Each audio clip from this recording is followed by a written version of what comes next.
Many people talk about the ups and downs of married life, but no one really prepares you for life after your spouse passes away. Welcome to Widowhood Real Talk with Dr. Tina, a safe place for widows, widowers, and their friends and family to talk about love and loss. Find comfort as you listen to honest conversations between Dr. Tina and invited guests who've experienced the loss of their forever partner, share their stories of love, grief, and healing. You are not alone in this journey. Join today's episode and discover a wealth of resources and learn how to connect with others who are traveling the same path. This is Widowhood Real Talk with Dr. Tina. Hello, Widowhood. Has grief impacted your confidence? Has grief taken away your self-worth, your self-value, your self-esteem? If so, this conversation with author is just for you. Let's get into this conversation now. Hello, Arthur. Welcome to the Widowhood. I'm happy to be here. Thank you for having me. You know, I always ask people welcome to the Widowhood. Thank you for having me. Is that the ticker tape that if we were to see the invisible in your mind, what would that look like? I'm an avid servant leader. Okay. The first thing I learned as I'm going through my life is to always edify the person before you edify yourself. I always want to give it back, and I've made that the precursor to all the things that have added up to the successes that I've obtained in my life so far, just from that little, just that little piece, just letting that person know that they're seen and they're valued in my eyes. And so that appreciation always gets received, at least I believe it gets received well. And it just opens the vulnerability, the trust up between the two, or a room of people who are looking for what that can be for them. Okay. I like That's the long of it.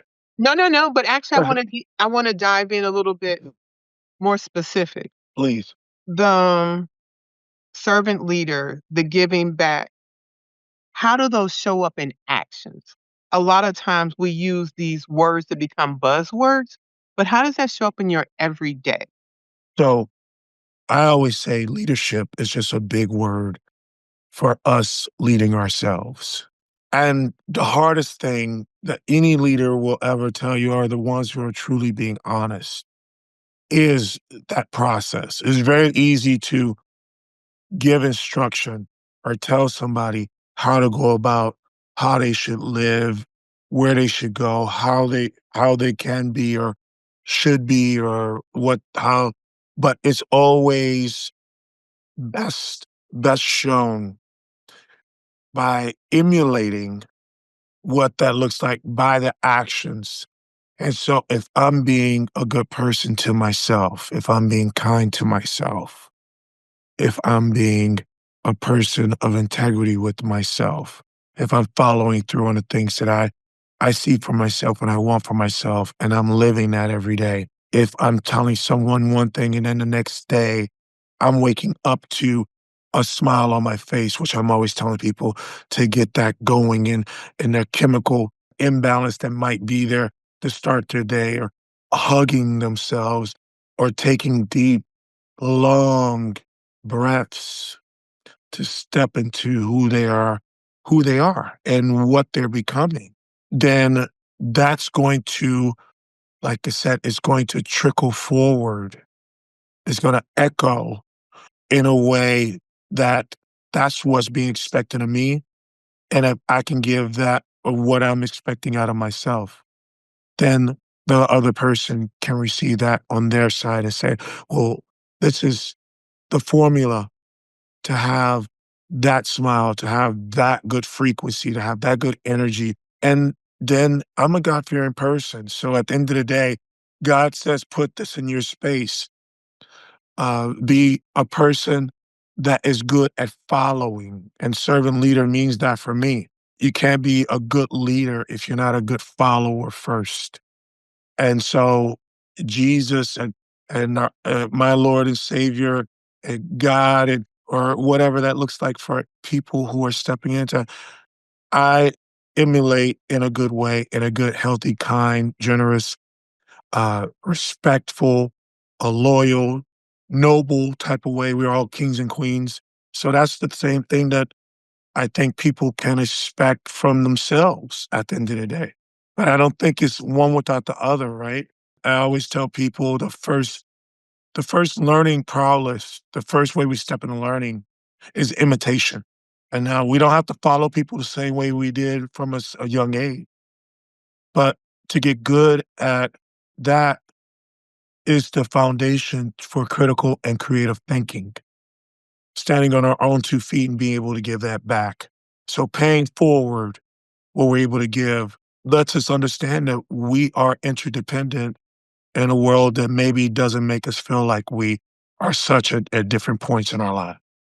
And speaking of those different points of being in our lives, this conversation around widowhood, grieving, holidays, how do I once I was that person, I was this man that showed up in life that way. Now I feel that grief has taken that from me, and I'm approaching the holiday season, and I'm trying to understand how do I grapple with this time? What thoughts come to mind to you from your own experience, and then other leaders that you supported during difficult times? I am one of those individuals, and people will relate to this because it's happened a lot. The last 10 years, we've just gone through a lot, not just starting from 2020, even the last 15 years with that big recession that should have been called a depression, right? And the operative word depression, right? That we're talking about idea of grieving, the loss of, and we go through these type of different versions of grieving, even if we haven't lost someone. It could My first grieving was the loss of my pet Fletcher that I had for 5 years or 6 years of my life.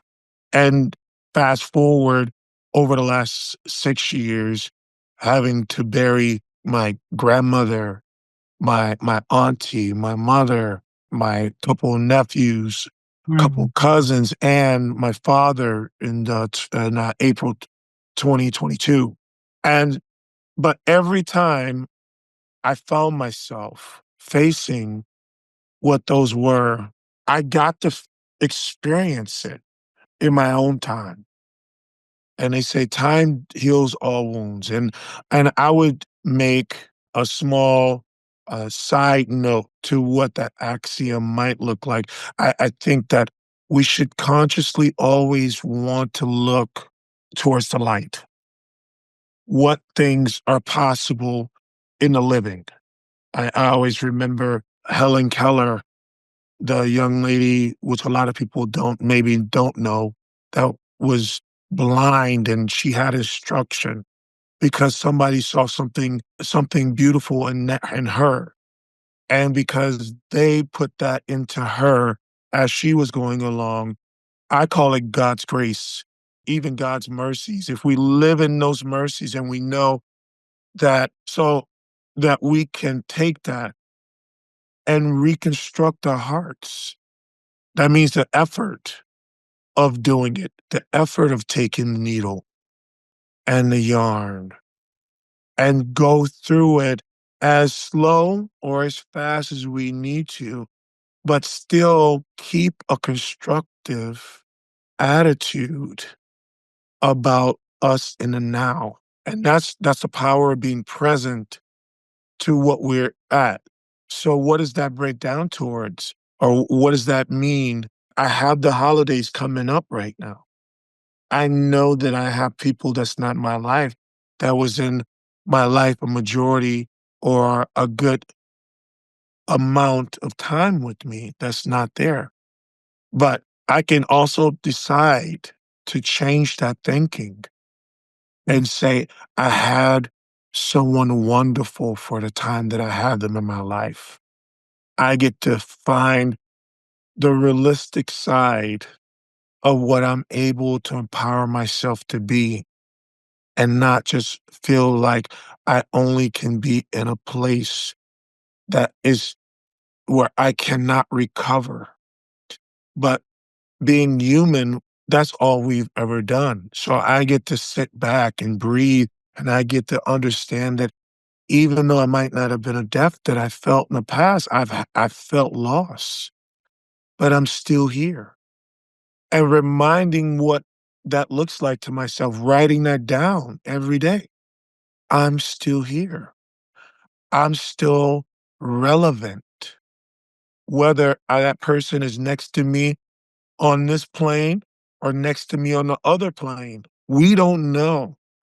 But I think we start to assume certain things about our power, the lack of, when we stay in low frequency ideas that we call dismay. And especially during the holidays, I think that it's about not feeling like we need to be in a place of solitude. Solitude is good for a minute, but hiding away doesn't bring us out of our grief. No, and I've mentioned before that has spoken to me, has talked to me at times when I felt at a lack. And I've taken that caring, that empathy, that compassion that we all have. That I mean, we're willing to do it for somebody else, but why aren't we willing to do it for ourselves? We see somebody in pain. We want to relieve that pain. And we go and we make high efforts for that. Maybe it's a new time to step into a new renewal of our thinking, to be that cheerleader for ourselves and find any and every way to get out of the confines that can enrapture us at any given time in our lives. And again, spend that. Make it something where it's something that it's a lesson that we did have love. It's so many people out there that have not experienced some of the love that we've had experienced, and that's probably why some griefs are a little bit more enduring To say than the least. to say than others. And you make Comparison a is good not the rule of comparison. thumb. Too. The idea, the timeline of one's grief journey. There are different methodologies about tracing the different experiences that you've had in grief and how they have impacted you differently and how they may become more profound. Oftentimes, the first loss is a cherished pet. And then, as different relationships evolve, those separations could be from relocation, but they could also be from someone passing. The other thing that I heard you saying in a different way is reframing the season or reframing your mind around what you are focused on. Your spouse passing and the holidays coming up, how is one to reframe their mind, reframe finding being gentler with themselves, ways to participate? My spouse, who I spent 30 years with, is no longer in this world. Thanksgiving, they're not cutting the turkey. We may not be going to the in-laws' house because I just can't get out of bed. How is reframing placed in those types of situations? It's so many ways. I think we can always, first of all, to put really good thoughts in our heads. We have to equate those, and I call it stringing. Put a string and connect to the things that we've put bows on in our lives, in our past. Good memories don't always have to end in tears, even when the person is around. We're in tears. So tears are a conduit to help us to get from one side of that string to another. Being in better wishing, better feeling, thinking, and working our way through the darkness of the tunnel to see the light on what that looks like on that side. You know, I was about to mention before about Helen Keller, the time she's blind, and I was going to say a quote that says, "Keep your face to the sun and you can't see the shadow. If you are willing participant and wanting to get out of that grief, also forgiving ourselves. A lot of times we hold on to grief, unnecessary grief, because we feel that we didn't say the last thing we want to say to somebody. We didn't feel like maybe we had that closure. We have that in relationships too, right? Whether we break up with somebody or, divorce, there's some things maybe we didn't get out the way that we kind of It would have, probably shouldn't have. so shouldn't have or what, but Right. we did it. So the act of doing is always in place so we can start being in the moment and gaining momentum to what that looks like for ourselves. So going back to the things that, the walk, go to the park. Even if it brings tears. Listen, I say you can't cry enough if you're going through grief. There's no such thing. And then eventually, the tears do stop and maybe it is this hole that you feel that will never close. And it does close. Maybe it will never seal, but that's a realistic talk that understands that that person is still with you. But when you get to a place when you can forgive the things that you didn't say, to forgive the things that you feel like you did, or the person you didn't show up at that time when that person was around, it's the forgiving is the letting it go. Letting go, I mean, grief really, by definition, is the thing that we're holding on to. Is not, if you let go of the real reason or the reason behind the reason, which is a lot more than not, you're able to see clearly and know that you can move forward. This is not the end of your life. I'll use my grandmother example, was an awesome person. She gave me a lot of her great Pine Bluff, Arkansas, moved to Detroit. Three times was the charm for the love of her life, wisdom. But, the first person she cared about, great. It didn't work out. We gave her three children. The beau, he gave her three children that she never had to be alone.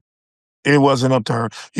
She moved up with the second husband. He wasn't the best husband. She had to leave him by, like other ways, divorce, a step to the side. He wasn't the person for her. But even during that, he was still a solid father type, even though they didn't get along together. He was a solid father type to her children at a time that they, needed a friendly face. Maybe the marriage didn't work for them, but the bow is that at that time in her life, it was somebody that seemed to feel like was solid, that her children got along with. So the smiles on their face, diving into what that is. These are all the bows, the strings that we could connect. And when we do the strings in enough places, because we have hundreds of those stories, even if we are not willing, the best thing to do is write those down. If we cannot remember, sit down with ourselves, be silent with ourselves through the tears, put the pillow to your face, shout, punch the pillow. The pillow is our best friend, I think, and not the mirror. Don't punch the mirror. Your reflection is in that. I can't say, plus, you don't want bloody knuckles or hand with that, you know, but we go through what that looks like in our own different ways. But these are just constructive ways to help us to see the Christmas tree or the turkey that we're about to cut and not be in a mess or feeling, not even be, but feeling like we are a mess, like we failed on some level. Because grief just taps into these lower frequency sides of things, of dismissal and hate and shame and blame. When I talk about frequency and how that breaks down, the scientist David R. Hawkins did the law of the consciousness, and he gave what the highest level of what that could be for an individual as they are, again, making efforts, making strides to really work past just isolating themselves, but finding that true potential that that meta human, that person that God sees and knows that we can get through whatever is put before us. He told us. And for those who are Bible thumpers like I am, in that respect, or the universe, when you see, squirrels or animals, every animal on the planet has loss. And yeah, we can always say because we're human, we're just made to overthink.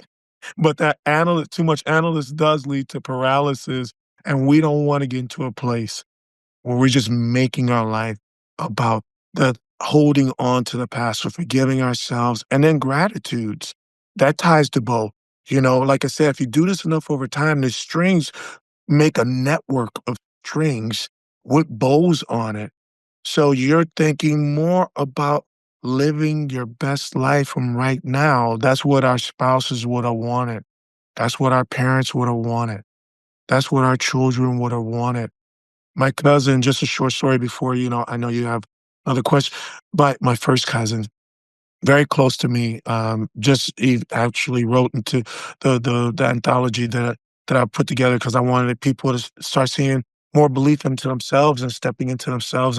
And his son had a tragic death, where he had a situation where his body would just collapse, and he was behind a car, after work, and his foot hit the gas, into a tree. It was his firstborn. It was one that I would think, cousins and uncles and things like that. But I mean, it was the closest that I came to that. And I know that it's something that he's still working through. And every time, but we talk about it. We don't just keep it bottled up because our body's not made to be a can that's sealed. We're not made to be a jar, of what that is. We're not preservative. We're not preserves. We're not pickles. We get to pop that top and let things out and be seen and heard and find the people, and then finally community. If it's something that we just don't think we can see past for ourselves, find a genuine servant leader type of community. There's no way that our faith in whatever that is, whether we think we have a great faith in ourselves or the master of the universe, would ever leave us to be alone.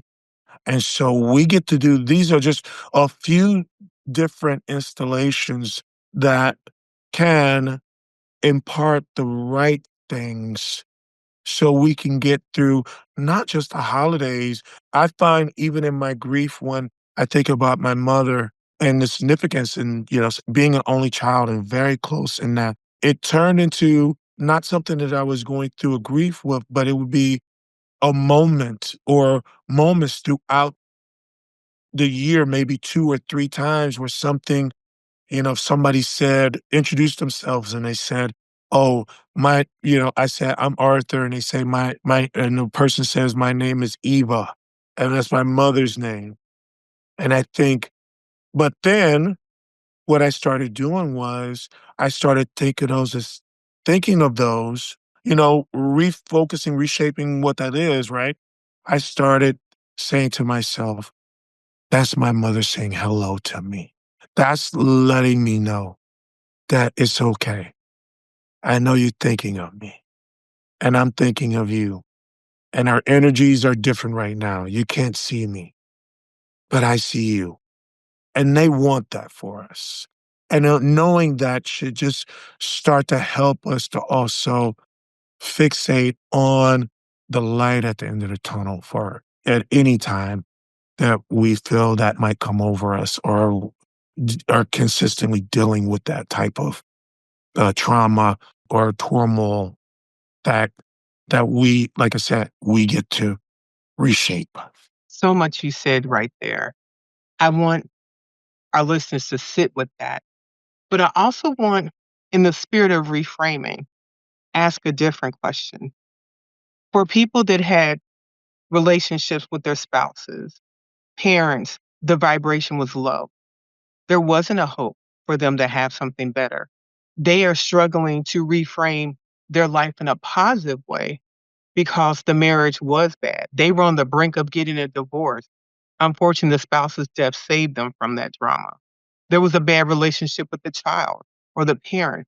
How does one find the ability to reframe their situation in the absence of now hoping for something better for themselves? But they hear that low vibration voice and nagging in the back and wondering, are they enough? And how can they do that? Again, we go through all types of griefs that tap into usually, not all the time, but usually taps into something that we're traumatized from prior to that. How we dealt with the coaching, neuro-linguistic programming or practice uh, uh, is quite frequent sayings. How we do one thing is usually how we do everything. So we have this routine, and there's a cognitive dissonance that happens, and that's just, 2 words. It says that our subconscious face, gaps. We block it out. We don't relate to it. We don't wanna connect to what that is at any given time. So these are routines that, again, and I talk about this, and it's not just in grief, but just even the side of just forgiving ourselves or shame and blame, like I said, other sides of lower frequency of that side. We have to make the effort to change it, and it doesn't happen overnight. This is a process that we get to write what we're feeling, journaling, releasing, taking the pressure off of that kettle before it overflows. Is whistling, is I even think of the term grief. While you were talking, I was thinking, Charlie Bone, the Peanuts gang, the he was a perpetual walking grief. And he used to say, and used to always hear, I don't know if he used to say it, but other people around him, right? Because he brought that grief into everybody else's life so much. Good grief, Charlie Brown, It made me also think of the donkey from Winnie the Pooh also. right? And these antagonists that they put into, Charlie Brown, he was the one that you always rooted for because he still was going through his everyday life, right? Even though he was always in a state of woe. And he stayed in his story, in all of his stories, that he was the one on the losing end. And that's what we do. We have gotten good at being the victim versus the victor in a story that identifies who we are to ourselves. And when you say story, you mean the story of my life.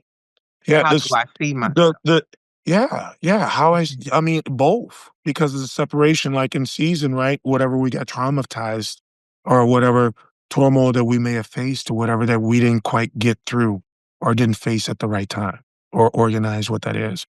But also the side of it where we put certain narratives in place that we don't wanna move through because if we let those narratives go, then who am I? Which is one of the biggest the 2 things that humans are always talking into or wanting to know, right, is one, who am I? That's one of the biggest questions any human will ever ask themselves and how they go about figuring that out as they go through their lives and or grow through their lives, which, hopefully, but a lot of people are not haven't stepped into that type of awareness. Thus, you have this great podcast that helps people to kind of maybe have a new awareness, to have a new spark to see what that looks like. But then also the side of where people find their purpose. The next question is, what's my significance? What am I here for? Is the second question, biggest question that people usually ask themselves. But if you don't think you have a purpose and if you don't think you're significant, then you're diving into what I talk about in my book, 11 Pillars of Confidence. I'm talking about a lack of the good confidence, and that's made up of a trifecta of these three words: self-esteem, self-worth, and self-value. And if you don't have all three of these, then you're going to find a lapse in how you're going to see yourself and how you're going to identify with yourself. You're not going to feel connected to yourself as much as the wholeness of what we all get to feel about ourselves. I get to know that I'm imperfectly perfect and perfectly imperfect at every juncture of my life. So if I'm not going to say, if I'm not going to discover or be in curiosity about with myself, about who I am, then I won't care about who I'm becoming. You start to just throw things to the side. But if you're holding on, because we can hold on to those things so much, it just leaves a lapse, this gap. So the gap, you don't even know if there's a gap from the grief of a person that's not in your life anymore, whether they have passed, transitioned, or even you divorced from them. They're not around. They just walked out of your life, maybe even absentee mother or father or whatever for your children. These holes but you don't know because it adds to that space that has not been discovered, or the willingness to really work toward through what that type of trauma might be for you. And so that's on the inside. So then things around you that's triggering you all the time are going to be more pronounced. So you're going to internalize the thing that you didn't face internally as is coming at you from the inside and the outside. You might have forgot about it, but it doesn't forget about you. And that's God's way, I believe, and us working on ourselves. He always wants, in a few of the passages, says, study to show yourself approved, to show thyself approved. That's me showing myself that I'm worthy as I'm stepping into that good confidence. I'm worthy. I am of value, and making it a healthy existence past the grief. Again, grief comes to all of us in many forms. The thing that out of when we step out of our integrity with ourselves over and over again, New Year's resolutions, right? That builds up. That goes into those spaces, those cracks that we haven't defined, that we haven't faced as well. And then they add up to the big things and we just start telling ourselves, we just have this unkind conversation with ourselves that I'm not strong enough. I'm not smart enough. I dropped out of college. I dropped out of high school.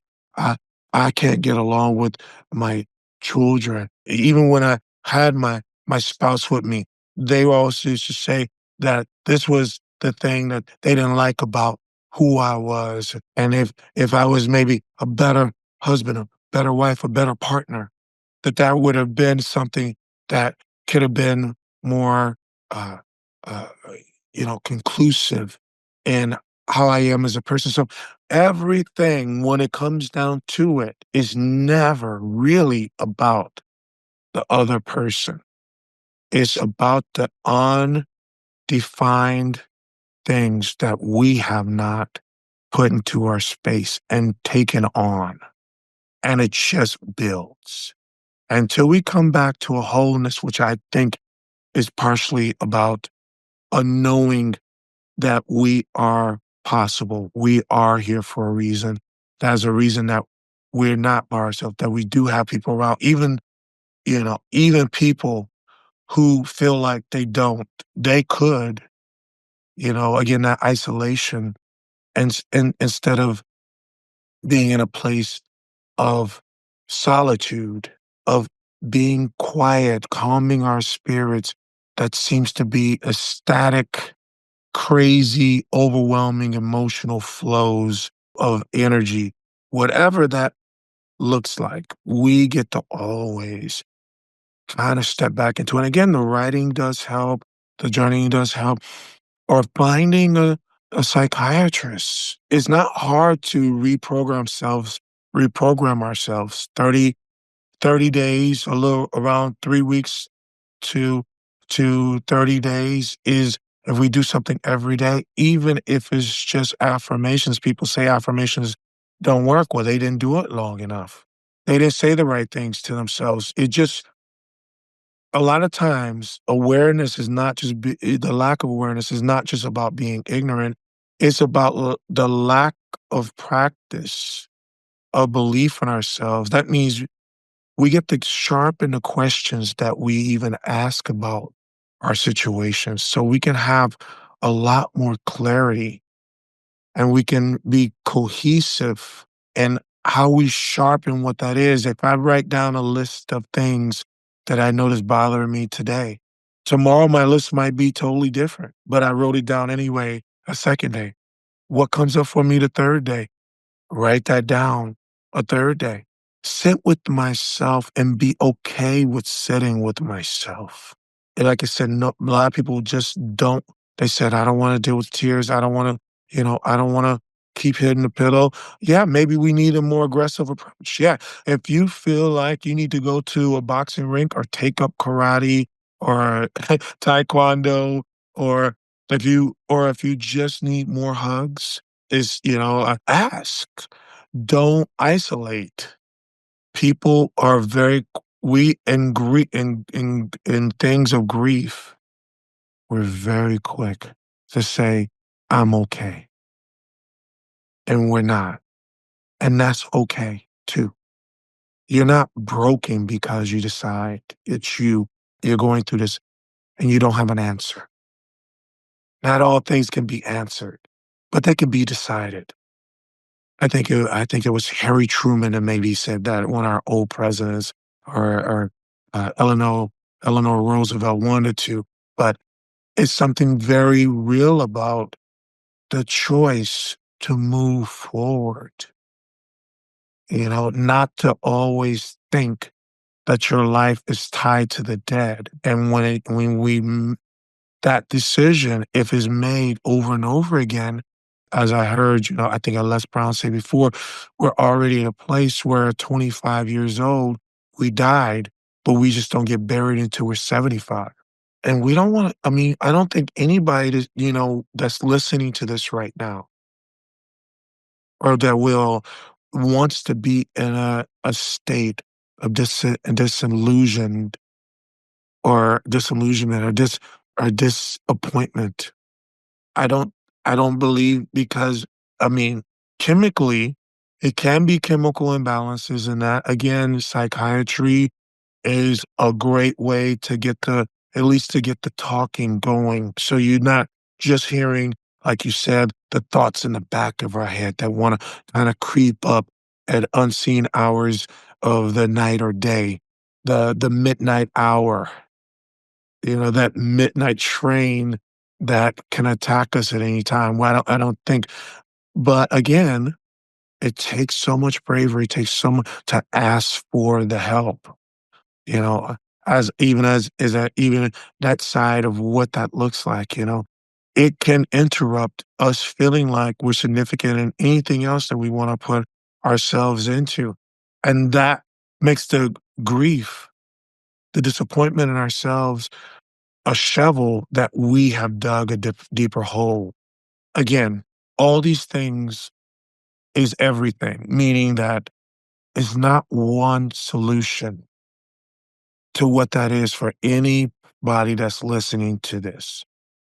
But I always tell people, you, when you're in a place of good confidence, when you're wanting to really do something, and listen, no matter who you are as a person, is nothing when we put our mind to it that we cannot do.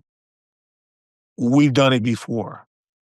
If we want something bad enough as a human being, we get it done. And all we have to do is just hold on to that same type of ideology with how we are addressing grief. And it goes into every aspect of our lives if we're just putting those things in motion, everything. If that doesn't work, fine. You're doing several other things that you put into your space. And if you're not, then, like find somebody to maybe help you through what that looks like. Not everything that, we get to have in our lives, we can do by ourselves. I would say we're in a 50-50 balance in the human race about the things that we can do for ourselves, but then the other 50% is what others can do for us. That's why we're not you've heard that saying before, we're not an island of ourselves. We are an island, even though we feel like we're away from the mainland. It's always, we're all connected on the grand scheme of everything. It's still gonna be birds there, right? It's not gonna just be you. It's not gonna, it's still gonna be lizards and frogs and fish that are in the waters, or you're gonna see or whatever, or you're gonna see a whale out in the distance.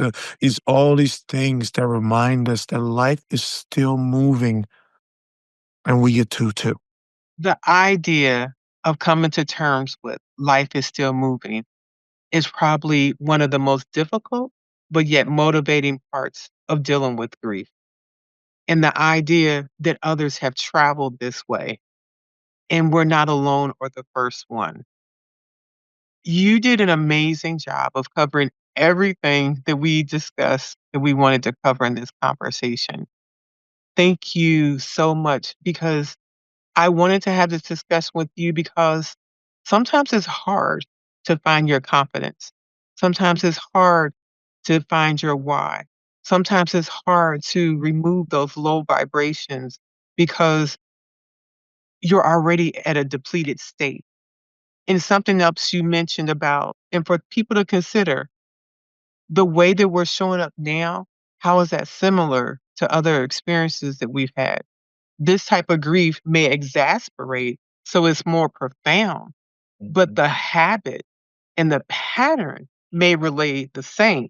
And this may be an opportunity to change life patterns because we want something different. And this immense experience is requiring us to do something different because what we've done before will not sustain us in this situation. Thank you so much for being part of this conversation for people walking through the holidays. Do you have any questions of me? I try to give people an opportunity to kind of flip the script of who's the podcaster, and if you have any questions of me. Oh, not at all. I think you're doing profound work. Uh, to step into anything that you want to make your life better Mm, is already an obstacle. Uh, but to dive into grief, and people talking about shame and blame and anger, which kind of washes is a fire of his own, right? Because mhm, you go through the anger of, this too, and most of the anger is why me? And why is this happening to me?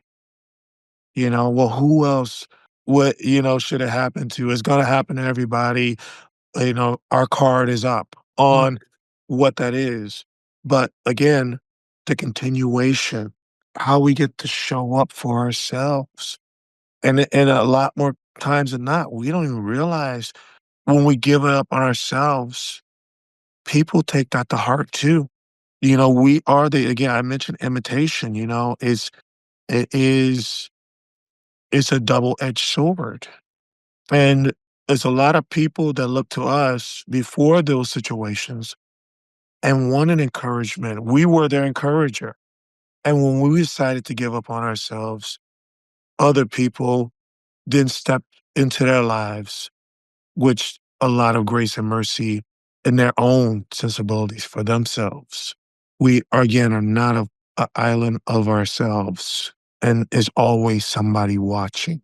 And again, like my faith centered understanding of God, I know that God created this situation in the context of how we're going to have loss. The best thing we can do is lean towards him more. That's what he says.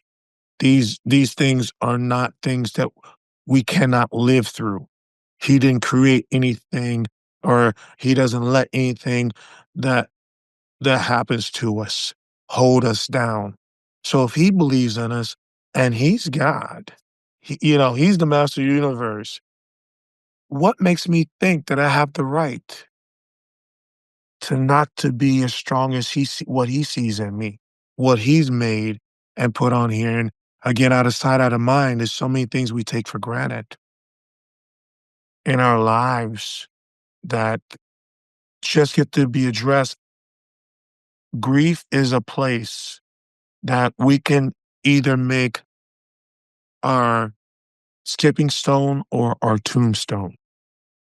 And so, you skip a stone over water, over anything like that, it splashes, it moves forward, it's skipping, it has all these things, and because we we get to see what that can be for ourselves. And then it breaks us down to the base. Sometimes our ego is so high.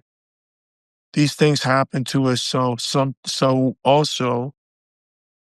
we can bring ourselves down to a humbler state of being so we can restart anew with something. I know people that's lost everything. Most people that's done anything amazing in their life, they've lost family, friends, uh, houses, cars, start over from scratch.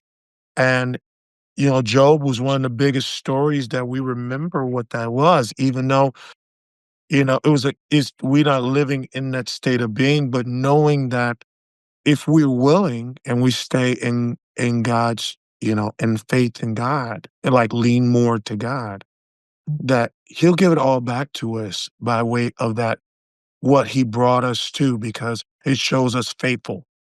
He only is there for the people. And Paul said it too, right? He says we rejoice in our problems. We get to rejoice in our problems because it produces character, and by character, hope. Hope, faith, love. But these things, persistence in ourselves, we have to keep coming back to it. Or if we didn't, we would take it for granted even more than we already do. Five senses, six senses, whatever. I just had a conversation with somebody the other day. I take my sight for granted. Like a lot of people do until you see somebody who's blind, or is a person that comes to my events sometimes that I organize. And this guy is a consistent staple in New York City, and he's deaf and mute, but he's still living. I'm sure at one point he wanted to isolate himself, but he finds so much support from the people that know that he's been coming out for years to different functions and parties and different things of that nature. He's the ideal source of respect and nobility. He just steps into it. He says, "Yeah, this is what I have. I can't get rid of it for the rest of my life." Right? We don't have that problem. We're not losing our sight for our life, our hearing, our voice, which is so powerful, what we're creating right now. So people see that, and that's why they, pat him on the back. I give him a hug every time I see him. I don't have to say thank you. I'm showing my thankfulness because, like I said, he stands as a torch in my life, and we need those torches. And you are, with this program, one of those. So I was just so happy that you even asked me, and thank you so much. I am thankful that you said yes to this conversation. Your work that you do with people and their confidence, I know that's something that people struggle with in this community. I would like to say a few words to people that have joined us on this conversation. And if you would share your book, where they can find it, how they can reach you, and what work you're available to do with people, I would love that as you wrap up after me. You can find me on LinkedIn, also on Facebook, my Facebook page, both Arthur, Arthur. I know somebody wants to sometimes mixed up with the author, but yeah, now I'm an author. And so you can find Arthur J. Rutledge on both LinkedIn and on Facebook, my page on Instagram, IG. You can find me at Arthurs_mindset. And on X, I'm on there as well. Arthur Born King 1. You can find me on there. And then I have a speaker authors series in New York and coming to a city near you over the next 5 years as I expand that out, called Thirsty to Thrive. And so I want to empowering authors to share their voice from wherever they're, what that looks like from their space, and get in front of people with how they're sharing their voice, a powerful, encouraging way. We have a couple of retreats coming up for next year in Costa Rica. So definitely DM, and go to my website because you can put your email in there and I can reach out to you from there as well. And by way of www.verticalmindsetgroup.com. And of course, my book is out right now, available on every online outlet from Walmart to Barnes and Noble and Amazon, Apple Book, etc. On that side, that you can find 11 Pillars of Confidence, Build and Lead and Empowered You.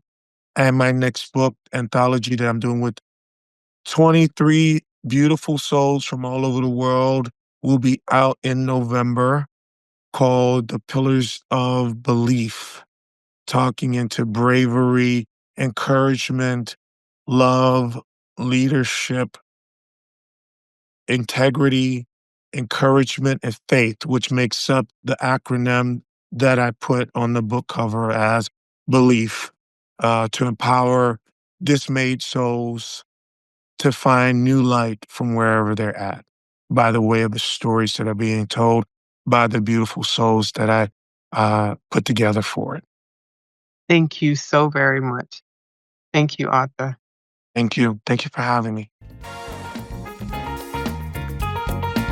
Thank you for spending another episode with Widowhood Real Talk. If you found the contents of today helpful, share the episode to anyone you know who may need it. Subscribe to the show and tune in to Widowhood Real Talk each week. Then visit widowhood-realtalkwithtina.org to join the community and access additional resources. Remember, you are not alone in this journey.